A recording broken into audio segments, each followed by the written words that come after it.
Dear students, DP Singh classes Prayagraj में जो test series इसमें चल रहा है उसमें जो 10वां टेस्ट हुआ था, टेस्ट नंबर 10, उसमें हमने फिजिक्स के जो 45 क्वेश्चंस थे उसमें 30 क्वेश्चंस का सोल्यूशन 2 वीडियो में ऑलरेडी अपलोड कर चुके हैं।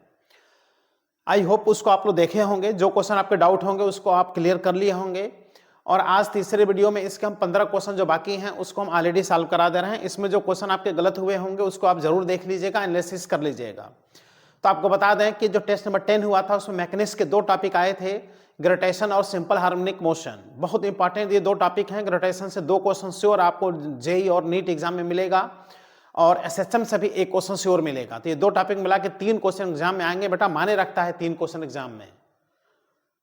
तो आज जो मैक्सिमम क्वेश्चन आपको मिलेंगे वो सब ग्रेविटेशन टॉपिक के मिलेंगे। इंपॉर्टेंट टॉपिक है, इसको बढ़िया से देखिए, हर क्वेश्चन को देखिए, है ना। जो बच्चे टेस्ट नहीं दे रहे हैं, ऑलरेडी आउटसाइडर हैं, कहीं बाहर रहते हैं, वो तैयारी कर रहे हैं, प्रिपरेशन कर रहे हैं जेई और नीट की, तो एक क्वेश्चन सामने आ जाता है ना, उसका खुद से सॉल्व कीजिए और ना सॉल्व कर रहे हैं तो हम सोल्यूशन उसमें रहेगा, उसको आप देख लीजिए, ठीक है ना। तो अच्छा तरीका है ये क्वेश्चन की प्रैक्टिस का।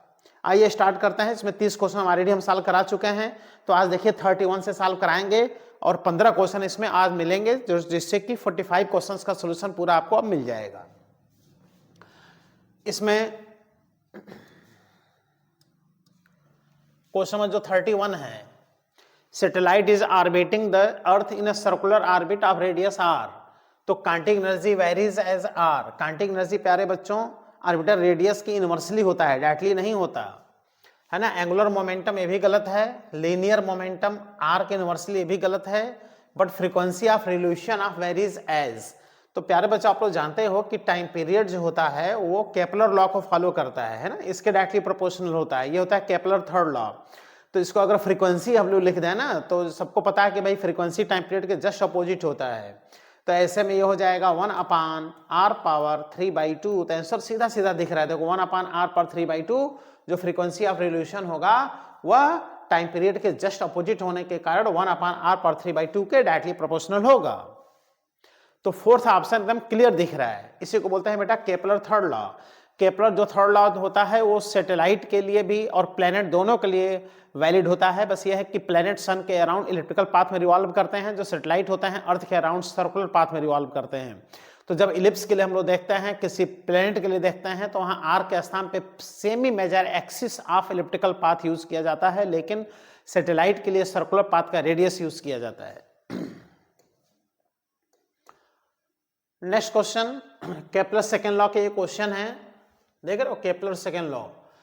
Planet moving around the sun sweeps area A1 in 2 days, area A2 in 3 days, है ना। ये एरिया 2 days का है, ये एरिया 3 days में एरिया ट्रेवल कर रहा है और A3 6 days में एरिया ट्रेवल कर रहा है।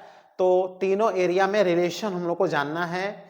तो प्यारे बच्चों इसमें ध्यान दीजिए कि इसके सोल्यूशन में एक दिक्कत आएगी। पहले आप केपलर लॉ आप जानिए। केपलर लॉ क्या होता है? Line joining to the sun and planet, line joining to the sun and planet sweeps equal area in equal time interval, है ना। सन और प्लैनेट को मिलाने वाला लाइन एक समान समय में एक समान एरिया स्वीप करता है, ट्रेवल करता है। तो यहां आप देख रहे हो कि यहां टाइम 2 days है, यहां पे टाइम 3 days है, यहां पे टाइम कितना है 6 days है। तो इसको तुम एक बराबर टाइम में कितना एरिया ट्रेवल कर रहा है आप टाइम इक्वल कर लो, फिर जितना एरिया आवे एरिया इक्वल कर दो, तुरंत क्वेश्चन आपका सॉल्व हो जाएगा। तो यहां से आप देख सकते हैं कि 2 days में A2 एरिया ट्रेवल कर रहा है ना। तो 1 days में ये A1/2 एरिया ट्रेवल करेगा। फिर A2 एरिया 3 days में ट्रेवल कर रहा है, तो 1 days में A2/3 एरिया ट्रेवल करेगा। A3 एरिया 6 days में ट्रेवल कर रहा है, तो 1 days में प्यारे बच्चों A3/6 एरिया ट्रेवल करेगा। अब सबका टाइम हम लोगों ने देखो इक्वल कर लिया। 1 days में A1/2, 1 days में फिर A2/3, फिर 1 days में A3/6। तो केपलर सेकंड लॉ कहता है कि अब ये सब इक्वल हो जाएंगे। तो A1/2 is equal to A2/3 equal to A3/6। Time हमने इक्वल कर लिया तो एरिया भी इक्वल हो गया। अब 6 से इसको मल्टीप्लाई कर दो, तो 6 से मल्टीप्लाई करने पे प्यारे बच्चों आ जाएगा 3a1 is equal to 2a2 equal to a3। तो ये आंसर आएगा, देख लो, 3a1 is equal to 2a2 is equal to a3, 3a1 is equal to 2a2 is equal to a3, ये आंसर आ जाएगा। और इस तरह से आप समझ नहीं पाए होंगे, लेकिन अगर केपलर सेकंड लॉ आपके मन में है तो आपका क्वेश्चन देखिए कितना आसानी से सॉल्व हो गया। और यह भी याद रखना चाहिए कि जो केपलर सेकंड लॉ होता है वो law of conservation of angular momentum पे बेस्ड होता है। किसी भी प्लेनेट का सन के चारों तरफ एंगुलर मोमेंटम कंजर्व रहता है। नेक्स्ट क्वेश्चन क्या कह रहा है, 33 नंबर क्वेश्चन, टाइम पीरियड का स्क्वायर और आर क्यूब का ग्राफ है। देख रहे हो, किसी सैटेलाइट के लिए टाइम पीरियड का स्क्वायर आर क्यूब का ग्राफ का स्लोप यानी क्या फाइंड करना है, इसका स्लोप फाइंड करना है। स्लोप यानी tan थीटा, और यहाँ का जो tan थीटा होगा वो होगा dy/dx, यानी हम लोग को t square upon r cube का वैल्यू फाइंड करना है ना। तो टाइम पीरियड का फॉर्मूला आप अप्लाई कर लो। सैटेलाइट का time period is equal to एक रेवोल्यूशन में distance travel 2 pi r upon orbital speed is equal to 2 pi r upon orbital speed, यहाँ अप्लाई कर दो, root over GME upon r, ये रूट आर चला गया न्यूमरेटर में, तो 2 पाई आर पावर 3/2 हो गया अपान रूट ओवर GME हो गया। अब इसका स्क्वायर कर लो, तो t square is equal to 4 pi square r cube upon GME। अब यहाँ से t square upon r cube find कर लो, यही हो जाएगा स्लोप dy/dx, है ना। स्लोप क्या होता है, dy/dx ही तो स्लोप होता है, is equal to tan theta is equal to, इसका आंसर आ जाएगा t square upon r cube is 4 pi square upon GME, ये इसका आंसर आ जाएगा। और देखते हैं कौन सा ऑप्शन इसमें सही है। तो 4 पाई स्क्वायर अपान GME, ये जो कैपिटल एम है ये अर्थ का मास है ना, तो ये ME है एक तरह से, तो ये ए ऑप्शन इसमें सही है। तो थोड़ा सा इसमें प्रोसेस आपको जानना चाहिए, प्रोसेस जब आप जानोगे तभी जाकर के क्वेश्चन आप सॉल्व कर पाओगे। आज सब ग्रेविटेशन के ही क्वेश्चन मिलेंगे, इंपॉर्टेंट टॉपिक है ग्रेविटेशन, ये भी देख लो बेटा। 34 नंबर क्वेश्चन, स्मॉल जो सैटेलाइट है ये इलिप्टिकल ऑर्बिट में अर्थ के अराउंड, अर्थ यहाँ मोशन कर रहा है, और यहाँ पर कह रहा है कि magnitude of the its angular momentum K and denoted the kinetic energy, है ना। इसका एंगुलर मोमेंटम L है और काइनेटिक एनर्जी K है।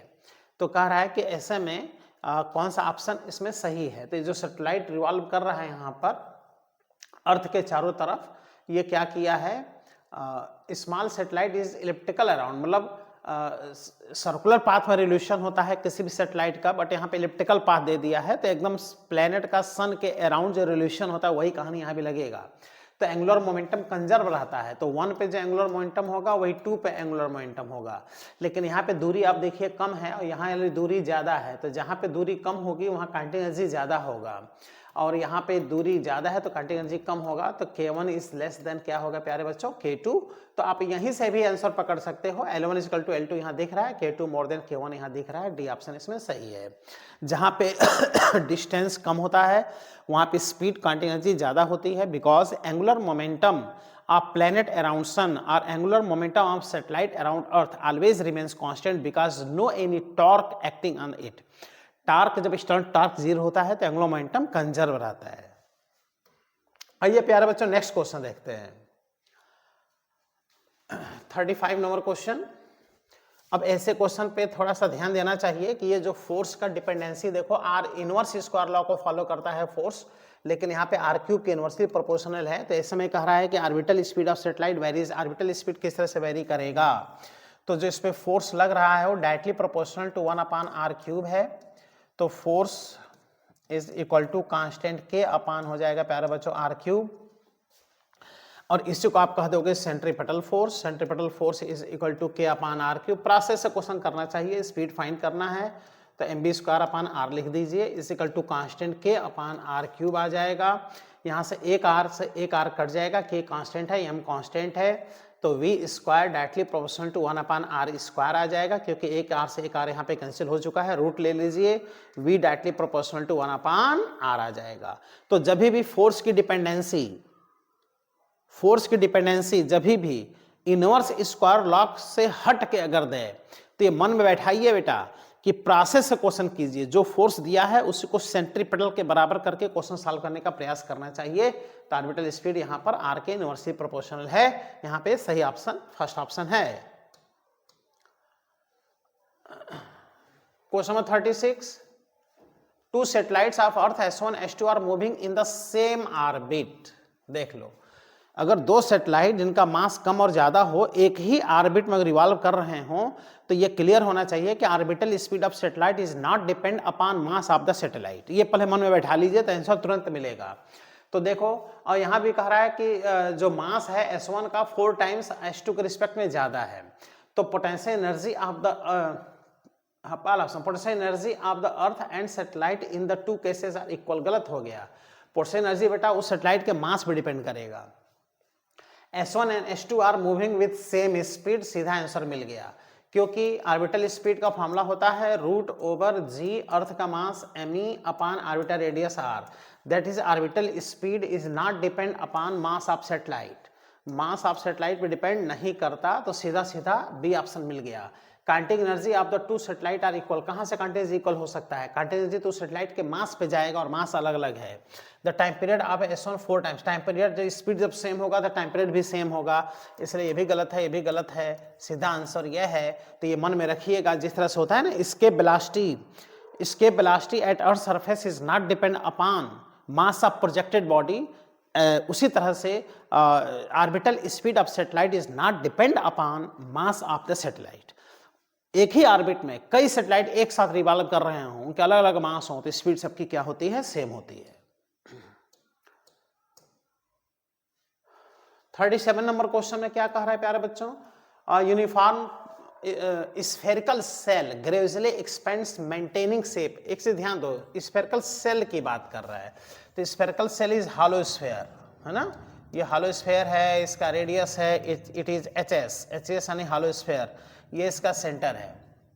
तो gravitational potential at the centre will be, mass को अगर कांस्टेंट रखा जाए तो सेंटर पे जो पोटेंशियल होगा वो घटेगा कि बढ़ेगा? तो कह रहा है कि कहाँ पर पोटेंशियल देखना है? सेंटर पे। तो सेंटर पे हॉलो स्फेयर के सेंटर पे पोटेंशियल होता है प्यारे बच्चों -gm अपान r। सरफेस के बराबर पोटेंशियल होता है, जितना पोटेंशियल सरफेस पे होगा उतना ही इसके सेंटर पे होगा। तो अब इसमें कह रहा है कि r इंक्रीजेस, बोलो, तो जब r इंक्रीज होगा तो ये पूरा वैल्यू डिक्रीज करेगा, है ना? देखो gm अपान r क्या करेगा? डिक्रीज। लेकिन अब ध्यान देना, यहाँ क्या लगा है? माइनस। न्यूमेरिकली डिक्रीज करेगा, लेकिन अगर माइनस के साथ देखें तो -g अपान r ये क्या करेगा? इंक्रीज, क्योंकि आगे क्या लगा है? माइनस लगा है। और सबको पता है कि जैसे -2 है, -5 है, तो -5 के रिस्पेक्ट में -2 ज्यादा होता है ना प्यारे बच्चों, बोलो। तो इसलिए इसमें आंसर है फर्स्ट।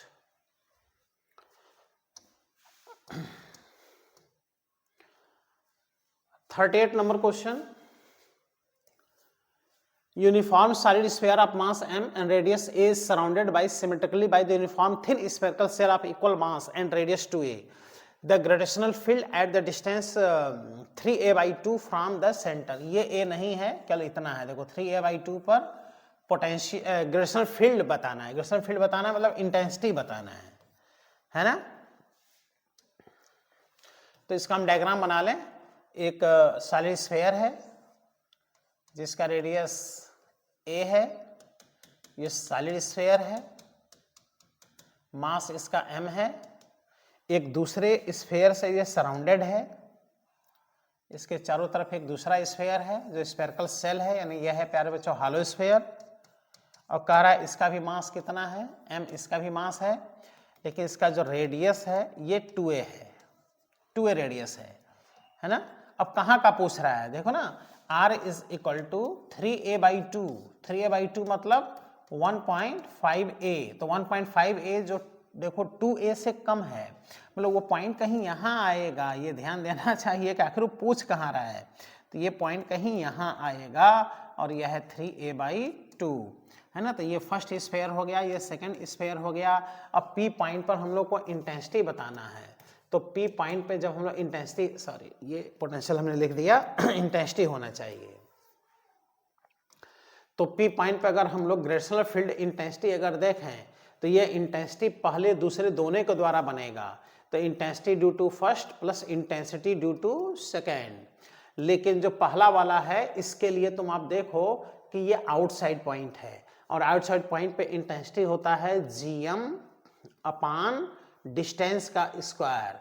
और प्यारे बच्चों इस स्फेयर के लिए, हालो स्फेयर के लिए ये इनसाइड पॉइंट है, और हालो स्फेयर के अंदर इंटेंसिटी 0 होता है। हालो स्फेयर के अंदर चिराग तले अंधेरा होता है, तो इसको आंख बंद करके 0 लिख दो, तो ये आ गया gm अपान, अब r का वैल्यू रख दो 3a/2, तो 3a/2 का कर दो स्क्वायर 2 का स्क्वायर 4 चला जाएगा न्यूमरेटर में, तो आ जाएगा 4gm upon 9a², that is intensity. Okay, 4gm upon 9a², ये इंटेंसिटी आ गया। क्योंकि हालो स्फीयर के अंदर इंटेंसिटी 0 होता है बट पोटेंशियल 0 नहीं होता, पोटेंशियल सरफेस के बराबर होता है, इलेक्ट्रिसिटी में भी ग्रेविटेशन में भी। 39 number question, a satellite is orbiting in a circular path near earth surface, how much time is kinetic energy make to escape its from to orbit. एक सैटेलाइट अपने ऑर्बिट पे रिवॉल्व कर रहा है, तो उसको कितना एनर्जी, काइनेटिक एनर्जी उसकी कर दी जाए, कितनी काइनेटिक एनर्जी उसकी कर दी जाए जिससे कि अपने ऑर्बिट से एस्केप कर जाए। तो किसी भी सैटेलाइट को अपने ऑर्बिट से एस्केप कराने के लिए क्या करना पड़ता है, बाइंडिंग एनर्जी देना पड़ता है। और बाइंडिंग एनर्जी आपको पता होना चाहिए कि काइनेटिक एनर्जी के बराबर होता है। तो पहले काइनेटिक अगर k है और उतना ही काइनेटिक एनर्जी और दे दो तो अपने ऑर्बिट से एस्केप कर जाएगा, हमेशा के लिए अपने ऑर्बिट से तलाक ले लेगा। इसका मतलब उसकी काइनेटिक एनर्जी जितनी है उसी का डबल कर दो, तो जब डबल करोगे तो अपने ऑर्बिट से क्या कर जाएगा, एस्केप, हमेशा के लिए चला जाएगा, फिर कभी वापस नहीं आएगा, अपने ऑर्बिट से हमेशा के लिए तलाक ले लेगा। 3 बार तलाक बोल देगा, तलाक तलाक तलाक। तो ऐसे में स्केपिंग कराना है तो उसकी कितनी एनर्जी हम कर दें, है ना। तो पहले से काइनेटिक एनर्जी उसका k है, अब प्लस दे दो बेटा बाइंडिंग एनर्जी, है ना।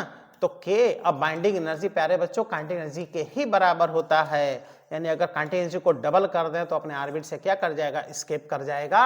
ऐसे में आंसर क्या आएगा, 2 टाइम्स। वेरी इंपॉर्टेंट क्वेश्चन, उलझ के रह जाओगे, है ना, लेकिन थोड़ा सा अगर कॉन्सेप्ट है तो बहुत आसानी से आप क्वेश्चन कर लोगे। यह प्यारे बच्चों 40 number question, the escape speed of a body on the earth surface is 11.2 kilometre पर सेकंड। ये एस्केप वेलोसिटी दिया है, but body is projected with thrice of this speed, मतलब एस्केप वेलोसिटी के 3 गुने स्पीड से इसको फेंका गया है। तो उसका स्पेस में स्पीड बताना है कि उसका क्या ग्रेविटेशनल फील्ड के बाहर क्या उसका स्पीड होगा। तो ये बहुत इंपॉर्टेंट क्वेश्चन है कि जब किसी बॉडी को एस्केप वेलोसिटी से फेंका जाता है तो वह अर्थ के ग्रेविटी को जस्ट क्रॉस करता है, इनफाइनाइट में जाता है। लेकिन अगर एस्केप वेलोसिटी से भी ज्यादा वेलोसिटी को पार कर दो, प्रोजेक्ट कर दोगे तो इनफाइनाइट से भी पार करके वह स्वर्ग में चला जाता है। तो स्वर्ग में उसकी वेलोसिटी पूछ रहा है प्यारे बच्चों, स्वर्ग में वेलोसिटी बड़ा आसानी से आप निकाल सकते हो, इसे चुटकी बजा के निकाल सकते हो। स्वर्ग का मतलब होता है स्पेस, स्पेस में velocity is equal to root over projection velocity का स्क्वायर माइनस एस्केप वेलोसिटी का स्क्वायर। इसे तुरंत आप क्वेश्चन सॉल्व कर दोगे। और यहाँ पे प्रोजेक्शन जो वेलोसिटी है एस्केप वेलोसिटी का थ्राइस है, तो हो जाएगा प्यारे बच्चों 3ve का whole square minus ve square is equal to, ये आ गया 9ve square minus ve square is equal to 8ve square. Root over 8 को आप कहोगे 2 रूट 2 इंटू ve, तो आ गया 2 और ve का value 11.2 into root 2, that is answer आ गया 22.4 into root 2 kilometre per second. तो इसका आंसर दिखाई दे रहा है 22.4 into root over 2 kilometre per second. ये स्पेस में उसकी वेलोसिटी बताओ अभी कितनी हाई वेलोसिटी है। तो ये बहुत इंपॉर्टेंट है, एनसीईआरटी का क्वेश्चन है। अगर ये फॉर्मूला आपको आइडिया है तो ऐसे में आप स्पेस में बॉडी की वेलोसिटी, स्वर्ग में बॉडी की वेलोसिटी फाइंड कर सकते हो।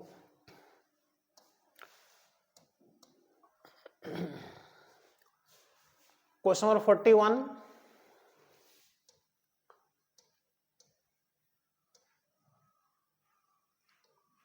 हाँ 41 नंबर क्वेश्चन है, A particle is thrown vertically upward from the surface of the earth and reaches the maximum height equal to the radius of the earth. यानी बॉडी को अब कितने स्पीड से बॉडी को फेंका कि अर्थ रेडियस के ऊपर चला गया, तो ratio of the velocity of projection to the escape velocity. बहुत सही। तो पहले तो ये देखो कि कितने वेलोसिटी से बॉडी को प्रोजेक्ट किए, तो कितनी कांटिंग एनर्जी बॉडी को दिए, तो हाफ एम प्रोजेक्शन वेलोसिटी का स्क्वायर कांटिंग एनर्जी दिए, जो बॉडी की पोटेंशियल एनर्जी में चेंजिंग में जाएगा। तो यहाँ से हम लोग निकाल सकते हैं कि कितने वेलोसिटी से बॉडी को प्रोजेक्ट किया गया है, और चेंज पोटेंशियल एनर्जी किसी भी हाइट का होता है प्यारे बच्चों mgh अपान 1 प्लस h अपान अर्थ रेडियस। तो यहाँ से आप देखो मास से मास कट गया, तो यहाँ से आ गया Vp square is equal to 2, इधर आ गया 2gh, और h दिया है क्वेश्चन में, अर्थ रेडियस के बराबर ऊपर जा रहा है, तो अर्थ रेडियस r लिख दो, और यहाँ से 1 प्लस h के स्थान पे r लिख दो, r अपान r कट करके 1 प्लस 1 2 आ गया, 2 से 2 कट गया, ये आ गया gr। इसका मतलब हम लोगों ने उसको किस स्पीड से प्रोजेक्ट किया था, रूट ओवर gr स्पीड से प्रोजेक्ट किया था। अब कह रहा है कि प्रोजेक्शन स्पीड अपान इसके वेलोसिटी का रेशियो बताओ, तो प्रोजेक्शन स्पीड हो गया प्यारे बच्चों g रूट ओवर gr, और इसके वेलोसिटी होता है root over 2gr, r is earth radius. ये कैंसिल होकर के क्या 1 अपान रूट 2 नहीं आ गया, बोलो 1 अपान रूट 2। तो इसमें आंसर है A।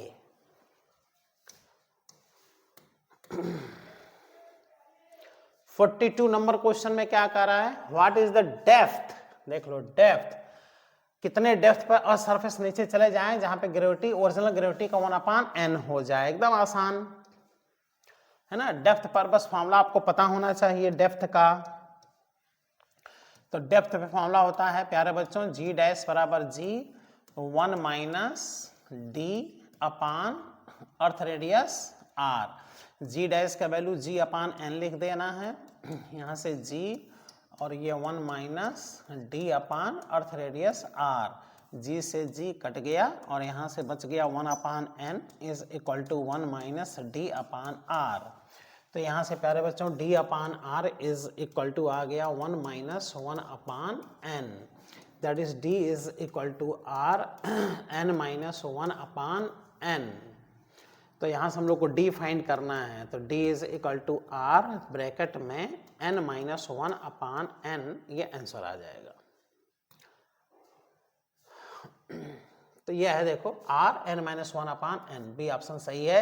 इसके लिए डेप्थ पर ग्रेविटी का फॉर्मूला सबको याद नहीं रहता प्यारे बच्चों, ये याद रहना चाहिए। g डैश बराबर g 1 minus depth d upon earth radius.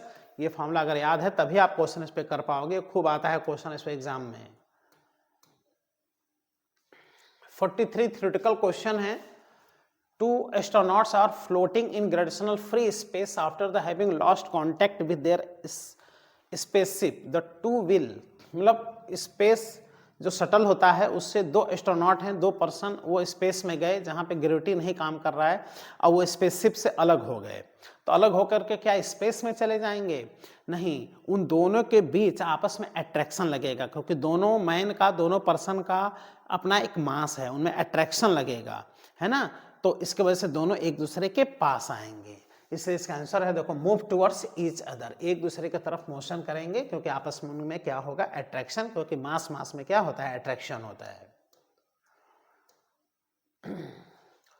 44 number question, a body of weight 200 newton, एक बॉडी का वेट 200 न्यूटन है अर्थ सरफेस पर, तो कितना वह, अच्छा, how much will be it weight, कितना वेट हो जाएगा half way down the earth centre. तो देखो अगर अर्थ के सरफेस से सेंटर के तरफ अर्थ रेडियस के आधा हाइट आप नीचे चले जाओगे ना, तो आधे हाइट नीचे जाने पे ग्रेविटी आधा हो जाएगा और वेट भी आधा हो जाएगा, है ना। तो इस तरह से वैल्यू है 200, तो आंसर आएगा कितना? 100। तो इसके लिए आप फॉर्मूला लगा लो, वेट W डैश डेप्थ पर इज इक्वल टू, जो ग्रेविटी का फॉर्मूला है वही वेट का फॉर्मूला है, W 1 minus depth D upon earth radius RE। W dash हम लोग को क्या करना है? फाइंड करना है, और W का वैल्यू दे दिया है प्यारा बच्चों 200।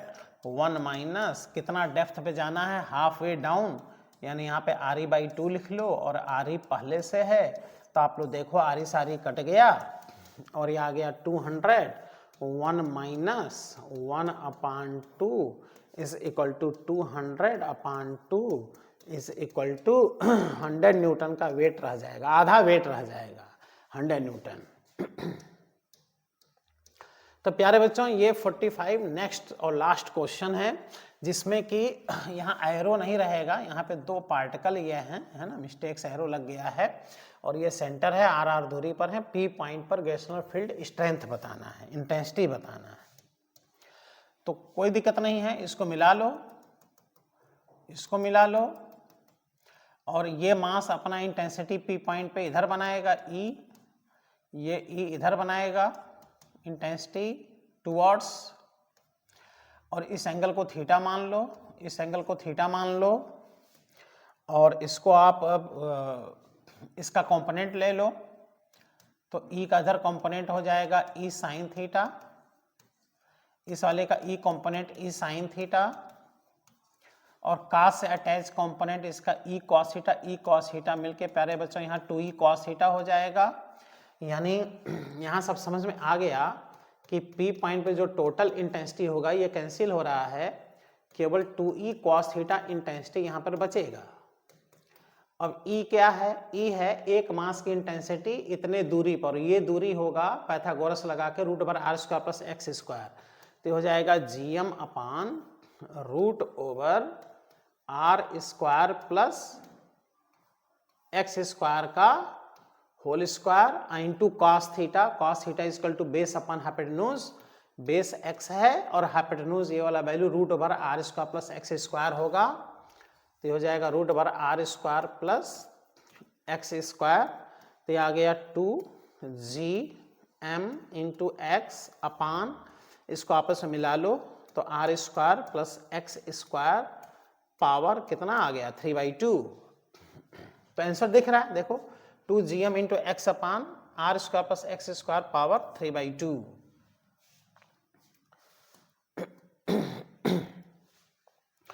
तो इस तरह से देखा जाए तो गोल्डन टेस्ट सीरीज जो 10 है उसमें जो फिजिक्स में ग्रेविटेशन SHM आया था 45 क्वेश्चंस थे, जिसको 15-15 क्वेश्चन करके हमने 3 वीडियो में अपलोड कर दिया। अब आपकी रिस्पांसिबिलिटी बनती है कि इस 45 में 5 question, 10 question, 15 question, 4 question, 2 question जो भी आपके गलत हुए हों उसको आप जरूर देख लीजिए, एनालिसिस कर लीजिए, जिससे कि कॉन्सेप्ट एकदम तैयार रहे और अगले टेस्ट के लिए जुड़ जाइए रिवीजन में, है ना प्यारे बच्चों। एकदम सांस नहीं लेना है, सांस को रोक लीजिए जब तक आपका सिलेक्शन नहीं हो जाता है, और जिस दिन आप चाह देंगे कि हमको सिलेक्शन लेना है निश्चित आपका सिलेक्शन हो जाएगा। इसलिए पूरी ईमानदारी से प्यारे बच्चों पढ़ाई कीजिए, पूरी ईमानदारी से टेस्ट दीजिए, टेस्ट छोड़िए नहीं, ठीक है। थैंक यू, जय हिंद।